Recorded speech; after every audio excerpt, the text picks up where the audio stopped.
Shabbat Shalom. Shabbat Shalom. How about a little music?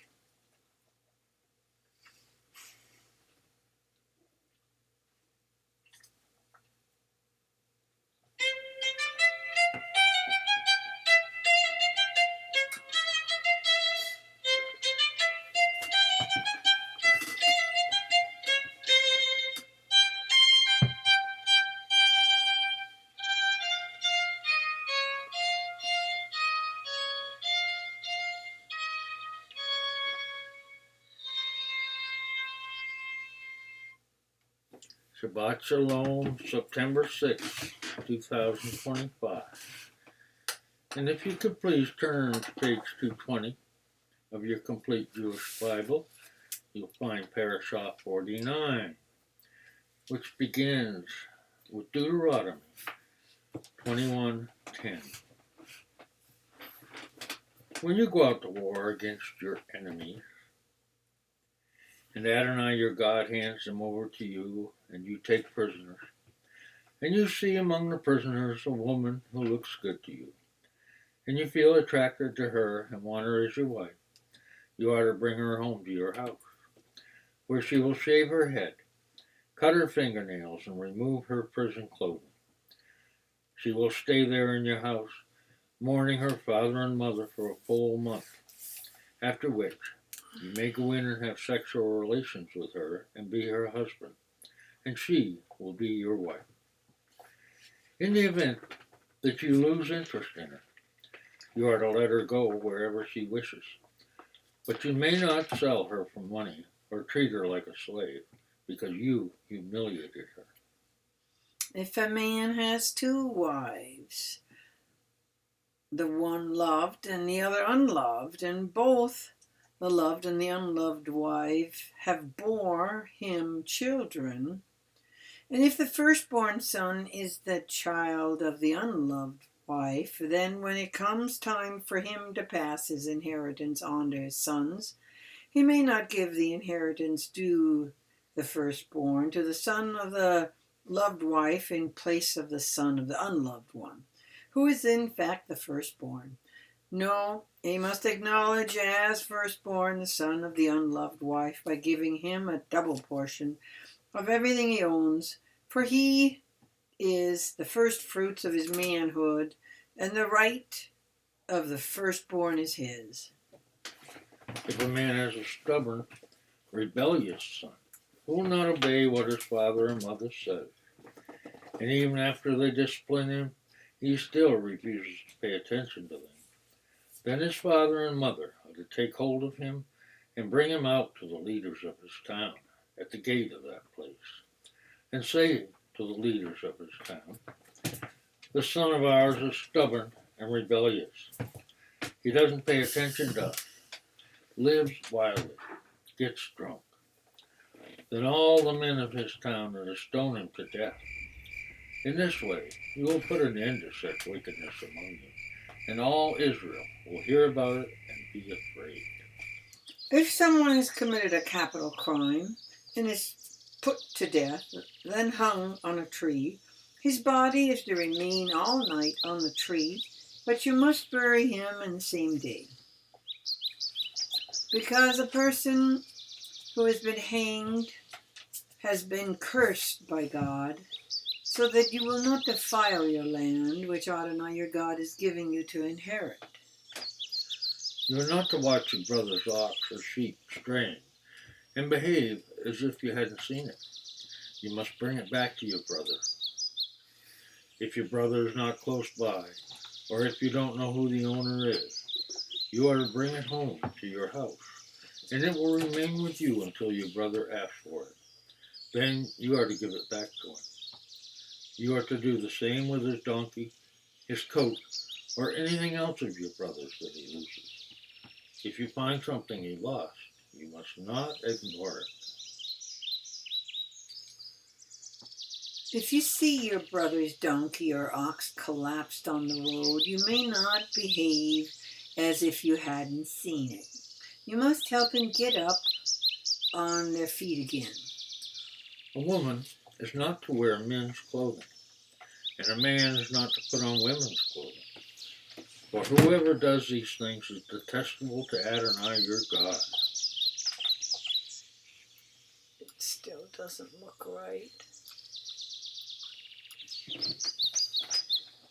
All right, where are we? 6. If, as you are walking along, you happen to see a bird's nest in a tree or on the ground with chicks or eggs, and the mother bird is sitting on the chicks or the eggs, you are not to take the mother with the chicks. You must let the mother go. But you may take the chicks for yourself, so that things will go well with you and you will prolong your life. When you build a new house, you must build a lower wall around your roof. Otherwise, someone may fall from it, and you will be responsible for his death.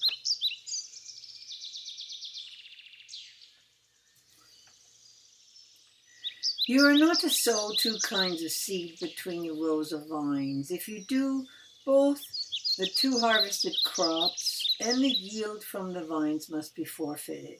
You are not to plow with an ox and a donkey together. You are not to wear clothing woven with two kinds of thread, wool and linen together. You are to make for yourself twisted cords on the 4 corners of the garment wrapped around yourself. If a man marries a woman, has sexual relations with her, and then having come to dislike her, brings false charges against her and defames her character by saying, I married this woman, but when I had intercourse with her, I did not find evidence that she was a virgin. Then the girl's father and mother are to take the evidence of the girl's virginity to the leaders of the town at the gate. The girl's father will say to the leaders, I let my daughter marry this man, but he hates her. So he has brought false charges that he may find evidence That he didn't find evidence of her virginity. Yet here is the evidence of my daughter's virginity. And they will lay the cloth before the town leaders. The leaders of the town are to take the man and punish him and fine him 2.5 pounds of silver shekels, which they will give to the girl's father, because he has publicly defamed a virgin of Israel. She will remain his wife, and he's forbidden from divorcing her as long as he lives. But if the charge is substantiated that evidence of the girl's virginity could not be found, then they are to lead the girl to the door of her father's house, and the men of her town will stone her to death, because she has committed in Israel the disgraceful act of being a prostitute while still in her father's house. In this way you will put an end to such wickedness among you. If a man is found sleeping with a woman who has a husband, both of them must die, the man who went to bed with the woman and the woman too. In this way you will expel such wickedness from Israel. If a girl who is a virgin is engaged to a man, and another man comes upon her in the town and has sexual relations with her, you are to bring them both out to the gate of the city and stone them to death. The girl, because she didn't cry out for help there in the city, and the man, because he has humiliated his neighbor's wife. In this way you will put an end to such wickedness among you. But if the man comes upon the engaged girl out in the countryside and the man grabs her and has sexual relations with her, then only the man who had intercourse with her is to die. You will do nothing to the girl because she has done nothing deserving of death. The situation is like the case of the man who attacks his neighbor and kills him. For he found her in the countryside, and the engaged girl cried out, but there was no one to save her. If a man comes upon a girl who is a virgin, but who is not engaged, and he grabs her and has sexual relations with her, and they are caught in the act, then the man who had intercourse with her must give to the girl's father 1.25 pounds of silver shekels, and she is to become his wife, because he humiliated her. He may not divorce her as long as he lives. A man is not to take his father's wife, thus violating his father's rights. A man with crushed or damaged private parts may not enter the assembly of Adonai. A MAMZER may not enter the assembly of Adonai, nor may his descendants down to the 10th generation enter the assembly of Adonai.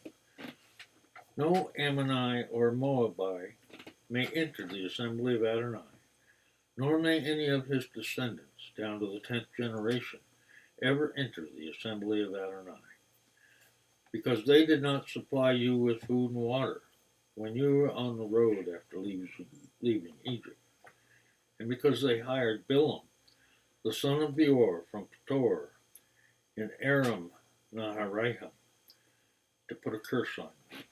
But Adonai your God would not listen to Bilam.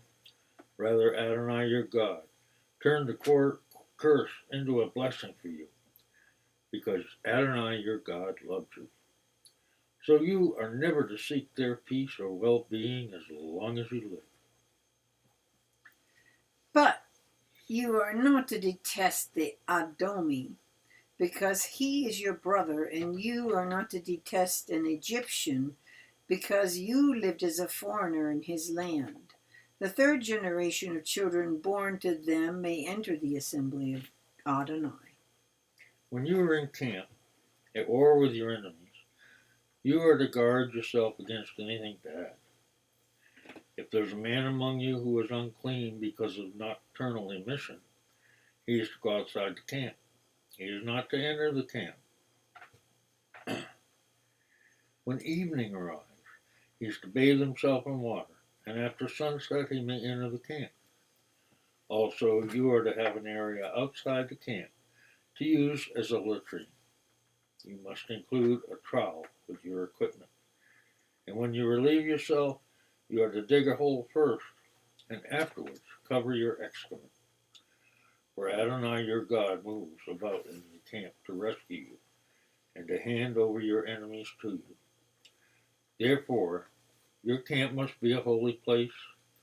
Adonai should not see anything indecent among you, or he will turn away from you. If a slave has escaped from his master and taken refuge with you, you are not to hand him back to his master. Allow him to stay with you in whichever place suits him best among your settlements. Do not mistreat him. No woman of Israel is to engage in ritual prostitution, and no man of Israel is to engage in ritual homosexual prostitution. Nothing earned through heterosexual or homosexual prostitution is to be brought into the house of Adonai your God in fulfillment of any vow, for both of these are abhorrent to Adonai your God. You are not to lend at interest to your brother, no matter whether the loan is of money, food, or anything else that can earn interest. To an outsider you may lend at interest, but to your brother you're not to lend at interest. So Adonai your God will prosper you in everything you set out to do in the land you are entering in order to take possession of it. When you make a vow to Adonai your God, you are not to delay in fulfilling it, for Adonai your God will certainly demand it of you, and your failure to do so will be your sin. If you choose not to make a vow at all, that will be a sin for you. But if a vow passes your lips, you must take care to perform it according to what you voluntarily vowed to Adonai your God, what you promised in words spoken out loud. When you enter your neighbor's vineyard, you may eat enough grapes to satisfy your appetite, but you're not to put any in your basket. When you enter your neighbor's field of growing grain, you may pluck ears with your hand, but you're not to put a sickle to your neighbor's grain. Suppose a man marries a woman and consummates the marriage, but later finds her displeasing because he has found her offensive in some respect. He writes her a divorce document, gives it to her, and sends her away from his house. She leaves his house, goes and becomes another man's wife, but the second husband dislikes her and writes her a get, gives it to her and sends her away from his house, or the second husband whom she marries dies. In such a case, her first husband who sent her away may not take her again as his wife, because she is now defiled. It would be detestable to Adonai, and you are not to bring about sin in the land Adonai your God is giving you as your inheritance. If a man has recently married his wife, he is not to be subject to military service. He is to be free of external obligations and left at home for 1 year to make his new wife happy.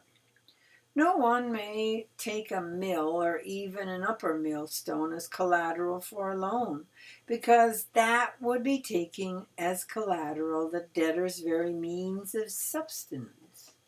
If a man kidnaps any of his brothers, fellow members of the community of Israel, and makes him his slave or sells him, that kidnapper must die. In this way, you'll put an end to such wickedness among you. When there is an outbreak of leprosy, be careful to observe and do just what the Cohen, who are Levi, teach you. Take care to do as I ordered them. Remember what Adonai your God did to Miriam on the road after you left Egypt. When you make any kind of loan to your neighbor, you are not to enter his house to take his collateral. You must stand outside, and the borrower will bring the collateral outside to you. If he is poor, you are not to go to bed with what he gave as collateral in your possession. Rather, you must restore the pledged item at sunset. Then he will go to sleep wearing his garment and bless you. This will be an upright deed of yours before Adonai your God. You are not to exploit a hired worker who is poor and needy, whether one of your brothers or a foreigner living in your land, in your town. You are to pay him his wages the day he earns them, because before sunset. For he is poor and looks forward to being paid. Otherwise, he may cry out against you to Adonai, and it will be your sin. Fathers are not to be executed for the children, nor are children to be executed for the fathers. Every person will be executed for his own sin. You are not to deprive the foreigner or the orphan of the justice which is his due. And you are not to take a widow's clothing as collateral for a loan. Rather, remember that you were a slave in Egypt, and Adonai your God redeemed you from there. That is why I'm ordering you to do this. When harvesting the grain in your field, if you forgot a sheaf of grain there, you're not to go back and get it. It will remain there for the foreigner, the orphan, and the widow. So Adonai your God will bless you in all the work you do. When you beat your olive tree, you're not to go back over the branches again. The olives that are left will be for the foreigner, the orphan, and the widow. When you gather the grapes from your vineyard, you are not to return and pick grapes a second time. What is left will be for the foreigner, the orphan, and the widow.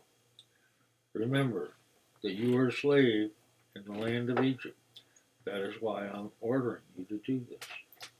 If people have a dispute, ask its resolution in court. Seek its resolution in court. And the judges render a decision in favor of the righteous one and condemning the wicked one. Then, if the wicked one deserves to be flogged, the judge is to have him lie down and be flogged in his presence. The number of strokes is to be proportionate to his offense, but the maximum number is 40. He is not to exceed this. If he goes over this limit and beats him much more than this, your brother will be humiliated before your eyes. You are not to muzzle an ox when it is treading out the grain. If brothers live together and one of them dies childless, his widow is not to marry someone unrelated to him, Her husband's brother is to go to her and perform the duty of a brother-in-law by marrying her. The first child she bears will succeed to the name of his dead brother, so that his name will not be eliminated from Israel. If the man does not wish to marry his brother's widow, then his brother's widow is to go up to the gate to the leaders and say, "My brother-in-law refuses to raise up his brother in a name in Israel. He will not perform the duty of a husband's brother for me. The leaders of this town are to summon him and speak to him. If on appearing before them he continues to say, 'I don't want to marry her,' then his brother's widow is to approach him in the presence of the leader, pull his sandal off his foot, spit in his face, and say, 'This is what is done to the man who refuses to build up his brother's family.' From that time on, his family is to be known in Israel as the family of the man who had his sandal pulled off." If men are fighting with each other, and the wife of one comes up to help her husband get away from the man attacking him by grabbing the attacker's private parts with her hand, you are to cut off her hand. Show no pity. You are to have your pack. You're not to have in your pack two sets of weights, one heavy and one light. You are not to have in your house two sets of measures, one big and one small. You are to have a correct and fair weight, and you are to have a correct and fair measure, so that you will prolong your days in the land Adonai your God is giving you. For all who do such things, all who deal dishonestly, are detestable to Adonai your God. Remember what the Amalek did to you on the road as you were coming out of Egypt. How he met you by the road, attacked those in the rear, those who were exhausted and straggling behind when you were tired and weary. He did not fear God. Therefore, when Adonai your God has given you rest from all of your surrounding enemies, in the land Adonai your God has given you as your inheritance to possess, you are to blot out all memory of Amalek from under heaven. Don't forget. And if you please turn to page 521, we will read Isaiah 52:13 through 54:10. 52:13. See how my servant will succeed. He will be raised up, exalted, highly honored. Just as many were appalled at him because he was so disfigured that he didn't even seem human and simply no longer looked like a man. So now he will startle many nations.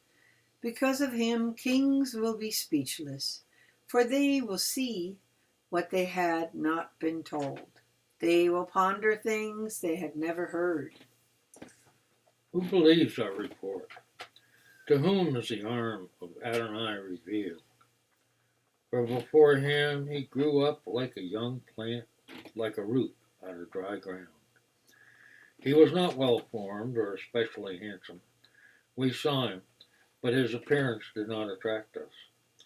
People despised and avoided him, a man of pains, well acquainted with illness.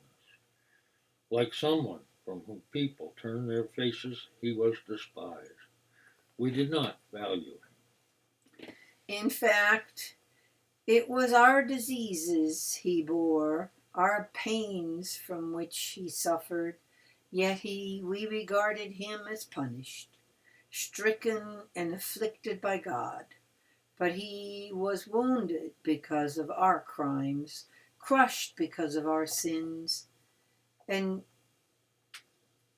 disciplining.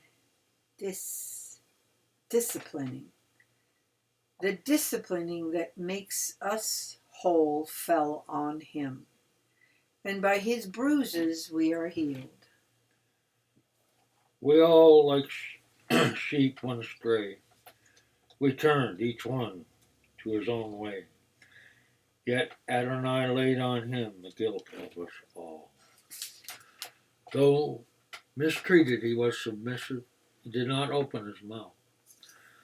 Like a lamb led to be slaughtered, like a sheep silent before its shearers, he did not open his mouth. After forcible arrest and sentencing, he was taken away, and none of his generation protested his being cut off from the land of the living for the crimes of my people, who deserved the punishment themselves. He was given a grave among the wicked. In his death, he was with a rich man. Although he had done no violence and had said nothing deceptive, yet it pleased Adonai to crush him with illness, to see if he would present himself as a guilt offering. If he does, he will see his offspring, and he will prolong his days. And at his hand, Adonai's desire will be accomplished. After this ordeal, he will see satisfaction. By his knowing pain and sacrifice, my righteous servant makes many righteous. It is for their sins that he suffers. Therefore I will assign him a share with the great. He will divide the spoil with the mighty, for having exposed himself to death and being counted among the sinners, while actually bearing the sin of many and interceding for the offenders. Sing, barren woman who has never had a child.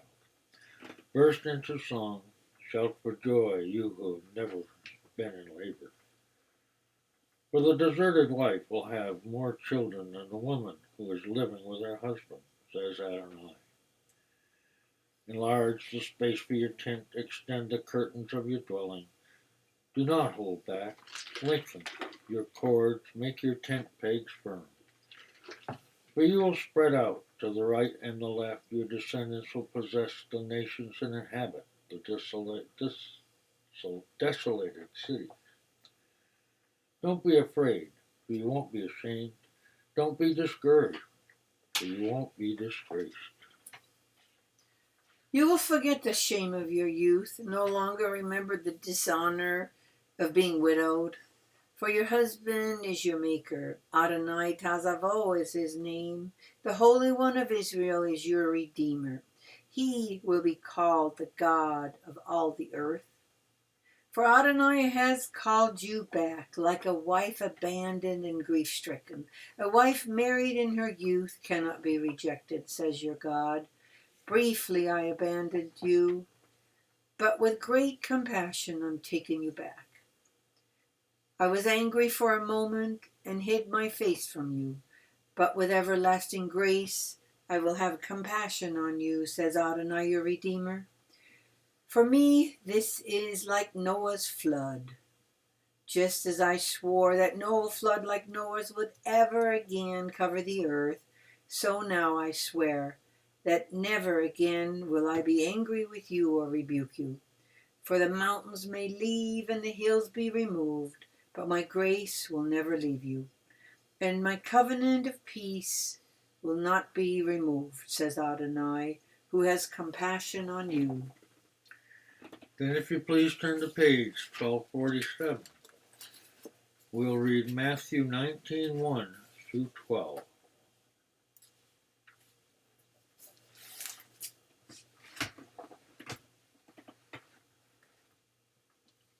When Yeshua had finished talking about these things, he left the Galilee and traveled down the east side of the Jordan River until he passed the border of Judah.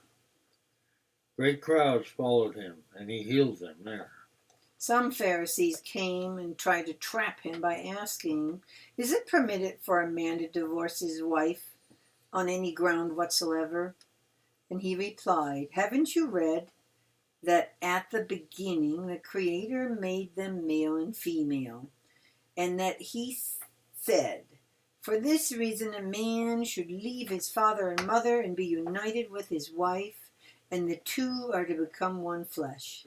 Thus they are no longer two, but one. So then, no one should split apart what God has joined together. They said to him, Then why did Moses give the commandment that a man should hand his wife a gift and divorce her?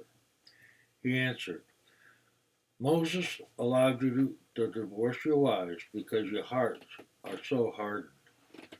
But this is not how it was at the beginning. Now what I say to you is that whoever divorces his wife, except on the ground of sexual immorality, and marries another woman, commits adultery. The Talmudin said to him, If that is how things are between husband and wife, it would be better not to marry. And he said to them, Not everyone grasps this teaching, only those for whom it is meant. For there are different reasons why men do not marry, some because they were born without the desire, some because they have been castrated, and some because they have renounced marriage for the sake of the kingdom of heaven. Whoever can grasp this, let him do so. And if you please turn to 1428, we'll read 1 Corinthians 7, 1 through 4. Now, to deal with the questions you wrote about, it is good for a man to keep away from women. Is it good for a man to keep away from women? Yes, you should know. Well, because of the danger of sexual immorality, excuse me, let each man have his own wife, and each woman her own husband. The husband should give his wife what she is entitled to in the marriage relationship, and the wife should do the same for her husband. The wife is not in charge of her own body, but her husband is. Likewise, the husband is not in charge of his own body, but his wife is. Do not deprive each other, except for a limited time, by mutual agreement, and then only so as to have extra time for prayer, but afterwards come together again. Otherwise, because of your lack of self-control, you may succumb to the adversary's temptation. I am giving you this as a suggestion, not as a command. Actually, I wish everyone were like me, but each has his own gift from God. One this, another that. Now, to the single people and the widows, I say that it is fine if you remain unmarried like me. But if they can't exercise self-control, they should get married. Because it is better to get married than to keep burning with sexual desire. To those who are married, I have a command, and it is not from me, but from the Lord.